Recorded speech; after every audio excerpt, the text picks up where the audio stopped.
You like my trophy back here? Which one is that for? That's your Super Bowl trophy? Yeah. I love it. Look at that thing there, man. Holy cow, Broncos, right? Yep. Man, that's awesome. Do all the assistant coaches get one? Oh, yeah. Well, you pay for it, but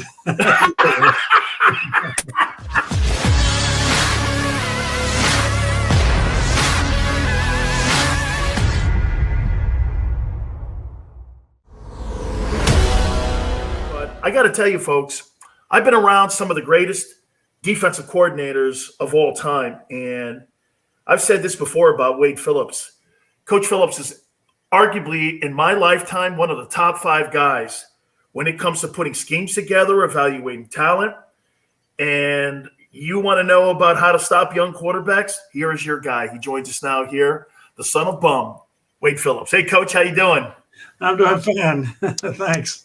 Hey, Coach, that's one of my favorite Twitter handles, the son of bum. I mean, you know, Coach, you've had so many great people in your life that have given you influence. What was Coach Phillips? What was the biggest influence besides being your dad, obviously? But as a coach, what was that one thing he implemented with you when it came to being a coach in the NFL? I think it's just working with people. You know, he had such an easy way of working with, not handling people, but working with people. And I think that's the key part of it. You know, Coach, you know, I tell people this all the time, man. I mean, communication with kids and communication with players is one of the most important things. And Jimmy Johnson was my coach, and he used to look people in the face all the time, Coach. And he used to tell people, if you want to be constructive with someone, get to know them personally, know a little bit about them, know the guys on your roster. If you want to be destructive, just start hollering at people. So it was a priority for coaches. And I think those are the great ones, Coach, that have a personal relationship with some of the guys that are on their roster. It might be tougher in the NFL to do that because of salary caps and guys, the roster changes so much, but still, it really starts with communicating. Yeah, life and football are about people. I mean, that's what it's about. That's what life's about. It's about communication with your spouse or your friends or your people you're working with. It all goes together. Coach, I was just before I brought you on, I said right now, pretty much the coaches in the NFL know they're 90 guys. What are you looking at as a staff right now? As you're coming out of the rookie OTAs, you're going to have another veteran organized team activity. You're going to have a mini camp. Then you're going to have training camp in July. What are you looking at right now as a staff as you look at your 90-man roster? I think you're trying to fit everybody in. I mean, you got a good look at if you got to look at the rookies, you know, you get to kind of see if they're what you thought they were on film and on video. So I think just arranging, you know, your roster as to who's competing where and maybe who's going to help you. Coach, I remember going through all these training camps, and you know, I've asked so many coaches this, and to me, it seems that you guys do this. You just like dump every single thing on these guys mentally as much as you possibly can.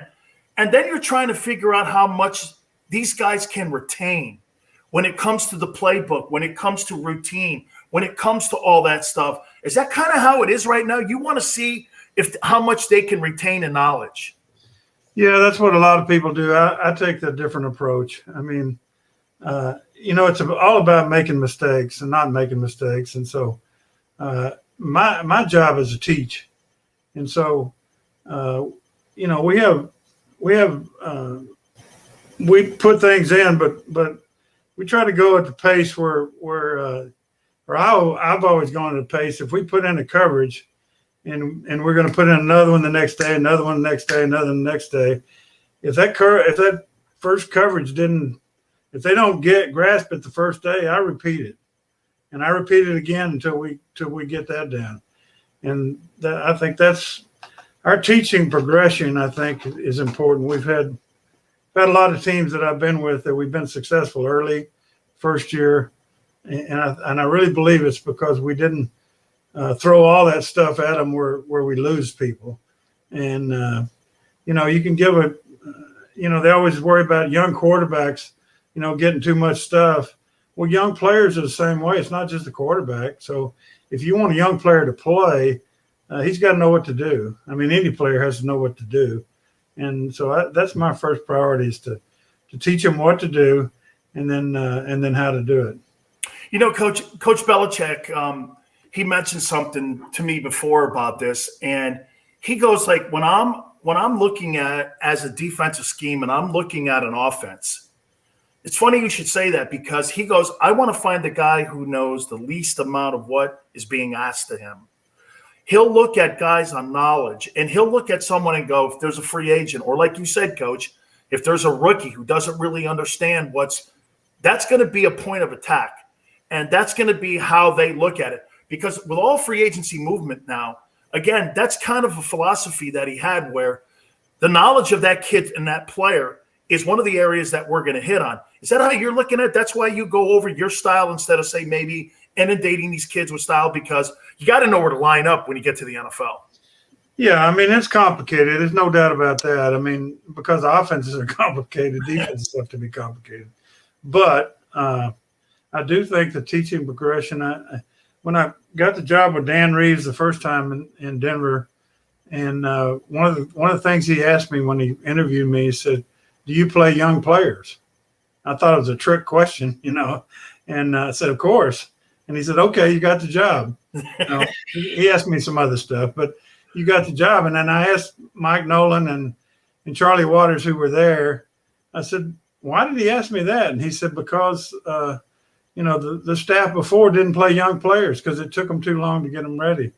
I said, well, I always play the best player, whether they're first year or 10-year. I mean, and we had a young linebacker named Michael Brooks, who his first year didn't play, and the next year he was in the Pro Bowl. So, I mean, we let him play, and he could play. So I think that I always learned something from that was really, hey, you got to get it taught to whoever you have, but you got to get your best players on the field if they're young or old. Coach, head coach in Dallas you were, and I want to get your thoughts. I asked Jimmy Johnson what his time was in Dallas with Jerry, and he goes like this, I just wish I had allowed Jerry to play more with his toy. And he goes, I wish that I was just more of, a politician. He goes, you've got to have that dynamic. And Jimmy regrets that. He's told me that before. How was your time in Dallas as the head coach? Did you enjoy working for Jerry Jones? Yeah. I mean, he's and I'm sure Jimmy told you, I mean, when you're with the Cowboys and working for Jerry, you're part of the family. I mean, his whole family works in it, Jerry Jr. and Steven and Charlotte, they all work with the Cowboys.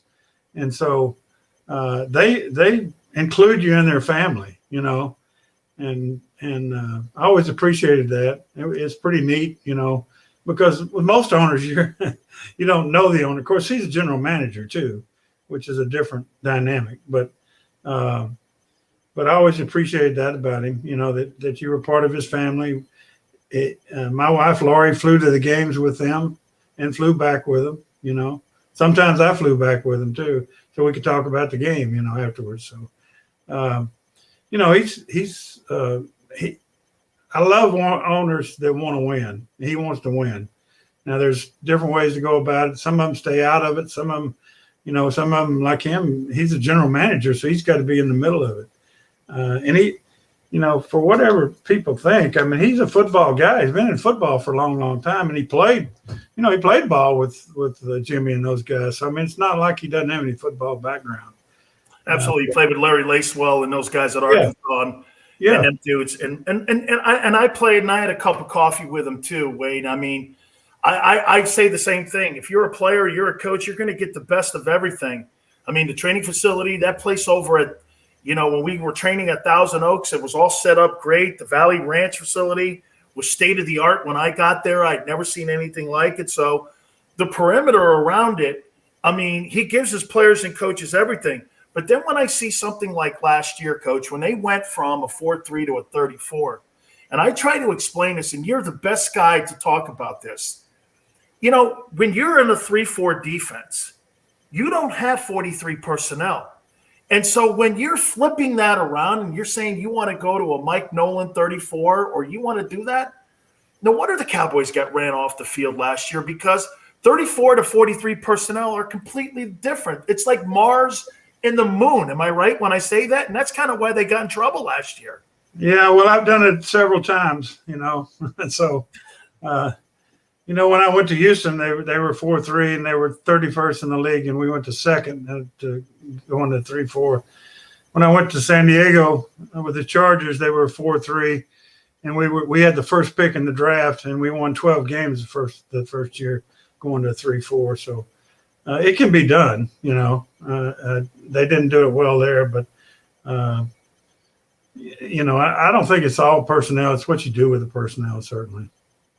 So you think maybe it's more so than it's not the scheme, it's the lack of thereof having a defensive tackle, good inside linebackers, or guys who could set the edge. Because it still comes down to players, but the 4-3 and an over 4-3 and or an under 4-3.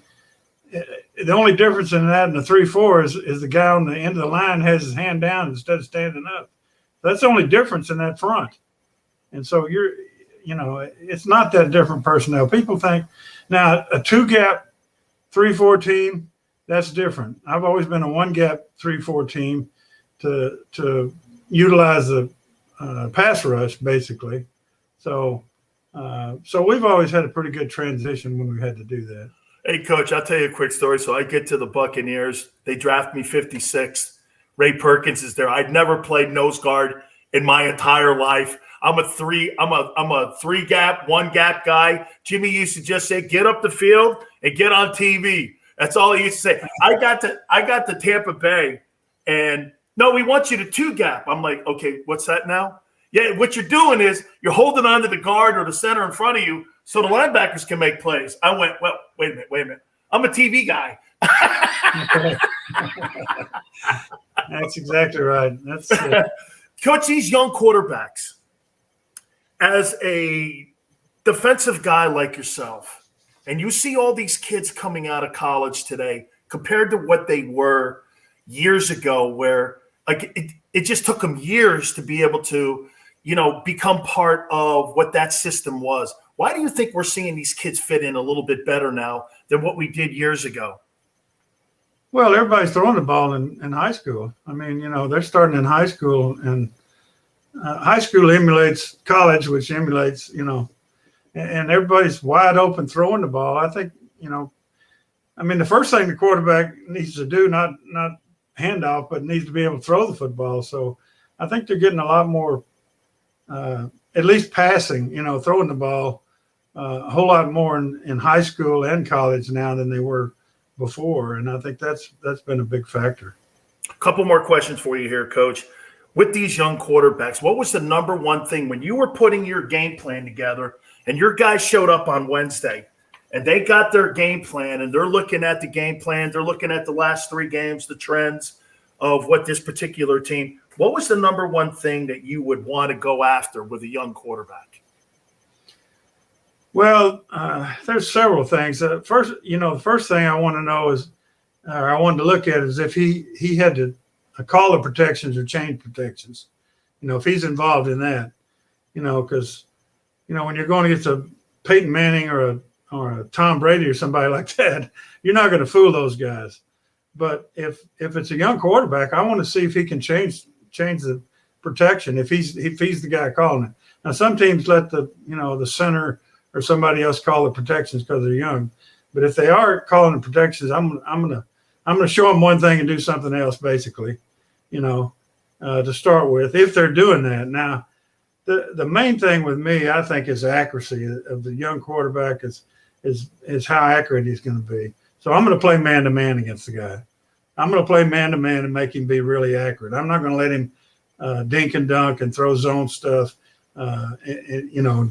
They always say, hey, get him a few completions so he gets going, that kind of thing. I'm going to come out and play man-to-man against him and make him be accurate if he completes passes. And then there's a lot of other things you do, certainly. Check his coverage recognition, play with him with the free. Most everybody, not just rookies, look at the free safety. Free safety goes to half. They're playing halves, and and in the closed middle if he's going to the middle. So, we're starting to the middle, go to a half, get him like he's going to rush and then come back. Those kind of things. Test him on that stuff. And then I think the key thing, especially with young quarterbacks, is how they handle pressure or perceived pressure. So, if they think the pressure's coming, what are they going to do? And then drop out of it, or pressure the guy and see what he does. I'm not a big all-out pressure guy. I mean, I'm not a all-out blitz guy, but I do think you can give them a six-man rush with one of the guys covering the back, which looks like a blitz, and see what they do and see how they handle that kind of pressure. So I think those things are key. Now you have to see what he can do too. I mean, if he can run with the football, then you got to make some adjustments there too. Coach, I always can tell when a guy lacks the courage, and Baker Mayfield got better. And what I mean by that is early on in the year last year, you can see him when pressure came, he took off. All of a sudden, as week 8 and then on, he started having more courage in the pocket. Instead of going up the field, Coach, to try to get a first down, he was going laterally, trying to create passing lanes and moving the strong and free safety around. And you saw him getting better. And that was a sign for me. That's why I thought they picked the option up on him, Coach, was that, the young quarterback, he wants to take off and he wants to try to run for the sticks. But the good ones like Roethlisberger, benches floats back there, and he tries to move the free and strong, and he tries to find passing lanes. That, to me, is a sign, like you said. So patience back there, isn't it, on your defensive side of the ball? Yeah, that's a key. That's a key. And that's why Mahomes is so good. Because when he came out, he was already doing that. He's scrambling around, but he's scrambling to throw the football and make a big play. And that's and he, he's really quick. And Mayfield really came along, like you said, he came along that way real well. And it takes some playing time with some guys are natural. It takes some playing time, and certainly the coaches have something to do with it. Oh. Hey, Coach, I leave you with this. Jonathan Phillips said playing against a guy like Peyton Manning, man, you'd have to get down and you've got to be as patient as you can, because he's going to take that thing down to about 5 seconds on the play clock, and you're going to sit there, and then all of a sudden he has to set the blocking scheme. So he sets the blocking scheme, and Philma goes, got him. And then they would go to their defensive schemes. So when you have a veteran linebacker like that, that's got to be essential, especially when you're playing against guys like Brady and Manning, because they're going to wait for you, aren't they? They're so patient there in the huddle, aren't they? Yeah. Of course, we practiced against Manning with, when coached with him with the Broncos, and he would talk to the strong safety and say, "Hey, you're supposed to be up here if you're going to blitz," and stuff like that. If they staggered their stance or something, he'd see it, and they were coming. So those guys. That's why those guys are Hall of Famers. Absolutely. Coach, thank you so much for your time. What a great class lesson we just got here. Thank you so much. You bet. You like my trophy back here? Which one is that for? That's your Super Bowl trophy? Yeah. I love it. Look at that thing there, man. Holy cow, Broncos, right? Yep. Man, that's awesome. Do all the assistant coaches get one? Oh, yeah. Well, you pay for it. But Hey, Coach, thank you so much. I enjoyed it, Dan. Thanks. Anytime. You bet. That is the great coach, Wade Phillips. I tell you, one of the absolutely best defensive coordinators in pro football history right there. I do love that trophy. I wish I had me one of those. I only got national championship rings there. That's all I got there. We'll take a brief timeout and keep it right here on the National Football Show.